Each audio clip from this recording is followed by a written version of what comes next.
आप सभी को मेरा नमस्कार। स्वागत है आपका फिट वर्ल्ड हेल्थ केयर में। और आज हम जानेंगे मधुमेह के साथ स्वस्थ जीवन कैसे बिताएं। लेकिन उससे पहले हम थोड़ा सा जानेंगे मधुमेह क्या होता है। सर्वप्रथम आचार्य सुश्रुत ने मधुमेह के लक्षणों का वर्णन किया था। मेडिकल लैंग्वेज में इसको डायबिटीज मेलिटस कहा जाता है। पैनक्रियाज में जब बीटा सेल्स की कमी हो जाती है या बीटा सेल्स निष्क्रिय हो जाते हैं तो इंसुलिन का सिक्रेशन कम हो जाता है, जिसकी वजह से बॉडी में ग्लूकोज की मात्रा बढ़ जाती है। और जब बॉडी में ग्लूकोज की मात्रा एक निर्धारित लेवल से ऊपर चली जाती है तो उसको हम मधुमेह कहते हैं। जब मधुमेह हो जाता है तो कुछ मधुमेह के लक्षण हमको नजर आने लगते हैं, जैसे कि प्यास ज्यादा लगने लगती है, भूख ज्यादा लगने लगती है, यूरिन की फ्रीक्वेंसी बढ़ जाती है, बार बार यूरिन आने लगता है, कमजोरी महसूस होने लगती है, पैरों में दर्द की समस्या हो जाती है और तेजी से वेट लॉस होने लगता है। तो अगर हमारे शरीर में ऐसे लक्षण नजर आए तो हमें समझ जाना चाहिए कि ये मधुमेह के लक्षण हो सकते हैं और तुरंत मधुमेह की जांच करानी चाहिए, जिसमें हम सुबह खाली पेट शुगर टेस्ट करा सकते हैं, जिसको फास्टिंग कहते हैं।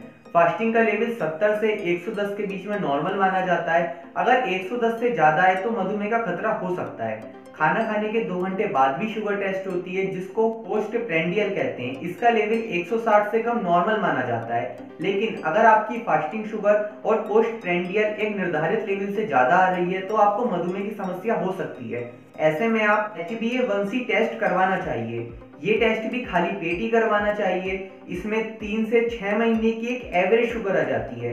इसका लेवल 7 से कम नॉर्मल माना जाता है। लेकिन अगर आपका HbA1c टेस्ट में लेवल 7 से ऊपर आ रहा है तो आप एक मधुमेह रोगी हैं। मधुमेह आमतौर पर 2 प्रकार का होता है। एक होता है इंसुलिन डिपेंडेंट डायबिटीज मेलिटस, जिसको हम टाइप 1 डायबिटीज भी कहते हैं। इसमें या तो इंसुलिन बहुत कम बनता है या फिर बिल्कुल बनता ही नहीं है। इसमें बीटा सेल्स निष्क्रिय हो जाते हैं। टाइप 1 डायबिटीज के रोगी को पूर्ण रूप से इंसुलिन पे डिपेंड होना पड़ता है। ये ज्यादातर 20 साल से कम उम्र वाले बच्चों को होती है। इसको हम एक तरीके का मैन्युफैक्चरिंग डिफेक्ट भी बोल सकते हैं।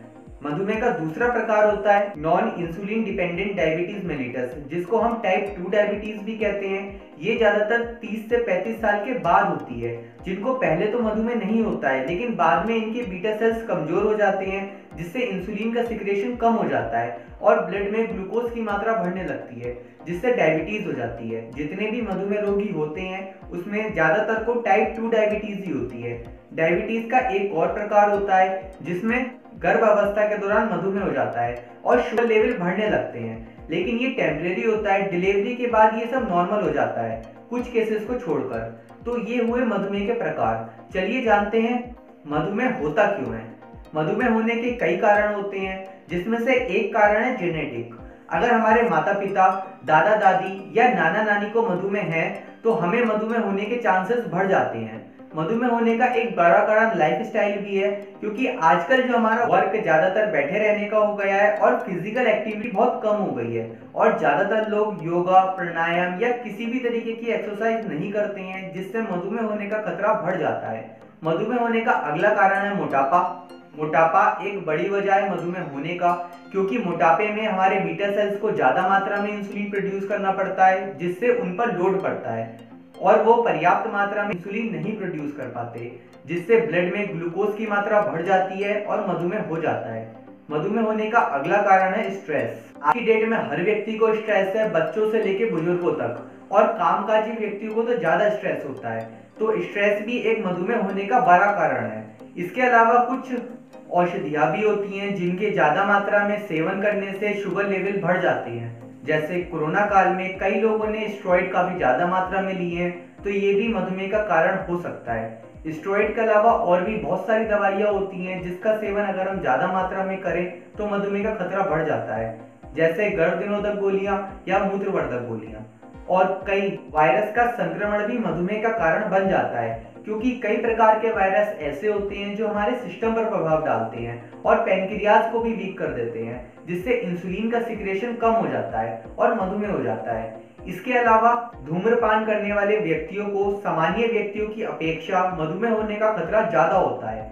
तो इन कुछ कारणों की वजह से हमें मधुमेह हो सकता है। अगर मधुमेह हो जाए तो मधुमेह के दुष्प्रभाव भी काफी होते हैं। मधुमेह सबसे पहले हमारे शरीर के सिस्टम पर प्रभाव डालता है। ये नर्वस सिस्टम को कमजोर कर देता है और आंखों की रोशनी पर भी मधुमेह प्रभाव डालता है और सबसे ज्यादा किडनी पर प्रभाव डालता है। क्योंकि जब ब्लड में शुगर बढ़ जाती है तो उसको फिल्टर करने के लिए किडनी को ज़्यादा मेहनत करनी पड़ती है, जिससे किडनी की समस्या होने लगती है। मधुमेह के दुष्प्रभावों में एक बड़ा नाम हाइपोग्लाइसीमिया का भी आता है। इसमें कभी कभी मधुमेह रोगी का शुगर लेवल अचानक से कम हो जाता है। ऐसा प्रॉपर डाइट नहीं लेने की वजह से या दवाइयों की ओवरडोज की वजह से होता है। ऐसे में मधुमेह रोगी को घबराहट हो सकती है, पसीना ज्यादा आ सकता है, मूर्छा आ सकती है और मूर्छा के बाद वो कोमा में भी जा सकता है। तो ऐसी स्थिति में मधुमेह रोगी को तुरंत पानी में शुगर मिलाकर देनी चाहिए। इससे इमीडिएट हाइपोग्लाइसीमिया की समस्या में लाभ मिलता है और व्यक्ति मूर्छा या कोमा में जाने से बच सकता है। मधुमेह से हृदय रोग होने का खतरा बढ़ जाता है, क्योंकि मधुमेह में नर्वस सिस्टम कमजोर हो जाता है और नसें श्रिंक होने लगती हैं, जिससे कोलेस्ट्रॉल जमा होने लगता है और हृदय रोग और ब्लड प्रेशर की समस्या हो जाती है। मधुमेह रोगियों को कोई संक्रमण हो जाता है या फिर कोई चोट लग जाती है तो भी मधुमेह रोगी को सामान्य व्यक्ति की अपेक्षा रिकवर होने में ज्यादा समय लगता है, क्योंकि मधुमेह में इम्यूनिटी वीक हो जाती है, जिससे घाव जल्दी नहीं भर पाते और पैरों में गैंग्रीन जैसी समस्या भी हो सकती है। गैंग्रीन एक तरीके का संक्रमण होता है जो बढ़ता चला जाता है और सेप्टोसीमिया हो जाता है, जिससे पैर काटने तक की नौबत आ सकती है। तो ये सब चीजें मधुमेह के दुष्प्रभावों में आती हैं। चलिए अब जानते हैं कि मधुमेह से कैसे बचा जाए। तो जैसा आपको अभी बताया कि मधुमेह एक लाइफस्टाइल डिजीज है जो कि गलत खान पान, गलत रहन सहन और गलत दिनचर्या की वजह से होती है। तो अगर आप मधुमेह से बचे रहना चाहते हैं तो अपने आप को फिजिकली फिट रखें।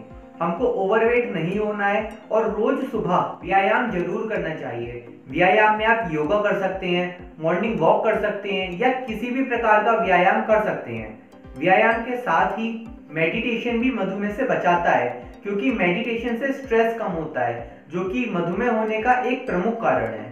मधुमेह से बचे रहने के लिए किसी भी प्रकार के नशे से बचना चाहिए और चाय, कॉफी और जंक फूड जैसी चीजों का भी सेवन बहुत ज्यादा अधिक मात्रा में नहीं करना चाहिए, क्योंकि गलत खान पान की वजह से पैनक्रियाज में मौजूद बीटा सेल्स पर प्रभाव पड़ता है और वो पर्याप्त मात्रा में इंसुलिन नहीं सीक्रेट कर पाते।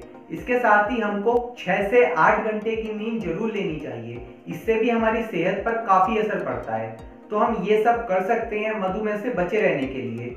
लेकिन अब बात आती है मधुमेह होने के बाद स्वस्थ जीवन कैसे जिया जाए।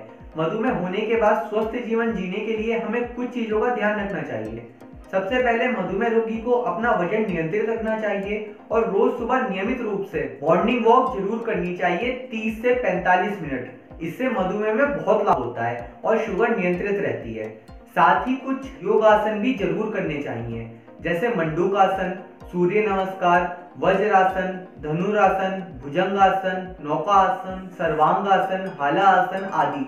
इन आसनों से भी मधुमेह में लाभ होता है और मधुमेह नियंत्रित रहता है। मेडिटेशन और प्राणायाम मधुमेह में अत्यंत फायदेमंद होते हैं और 6 से 8 घंटे की नींद और संतुलित आहार से भी मधुमेह नियंत्रित रहता है। मधुमेह रोगियों को करेला, मेथी, लहसुन, जामुन का फल और गुठलियां, सदाबहार के पत्ते, बेल के पत्ते, तुलसी के पत्ते, नीम के पत्ते, खीरा, ककड़ी, लौकी का रस का सेवन जरूर करना चाहिए। ये सब मधुमेह में फायदेमंद होते हैं। करेले की हम सब्जी बनाकर भी खा सकते हैं या फिर इसका जूस निकालकर भी पी सकते हैं।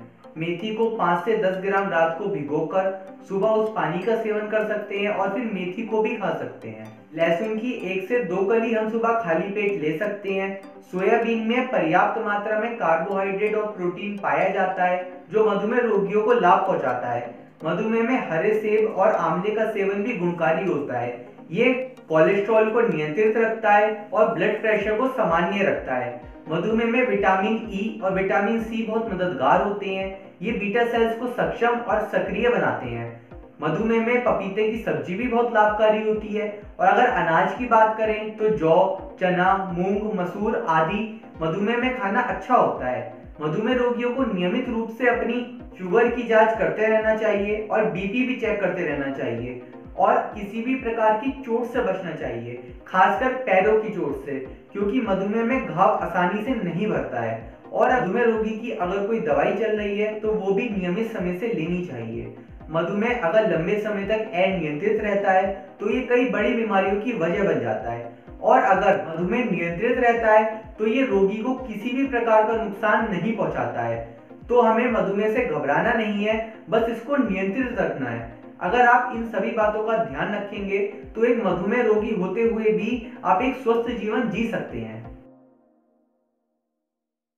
तो अगर आपका कोई सवाल है इस वीडियो से रिलेटेड या फिर आप कोई सजेशन देना चाहते हैं कि आप अगली वीडियो आयुर्वेद या हेल्थ के किस टॉपिक पर चाहते हैं, तो आप कमेंट सेक्शन में पूछ सकते हैं या फिर हमको ईमेल कर सकते हैं। आप हमारी Instagram ID, Twitter ID, Facebook ID पर डायरेक्ट मैसेज भी कर सकते हैं। इसकी जानकारी आपको डिस्क्रिप्शन में भी मिल जाएगी।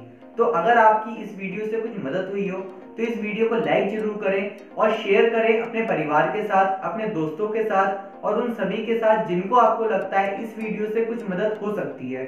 और ऐसी हेल्थ और आयुर्वेद से रिलेटेड वीडियो देखने के लिए फिटवर्ल्ड हेल्थ केयर को सब्सक्राइब करें और बेल आइकन को भी दबाएं ताकि जब भी न्यू वीडियो अपलोड हो आपके पास नोटिफिकेशन आ जाए। तो मिलते हैं आपसे अगली वीडियो में। धन्यवाद।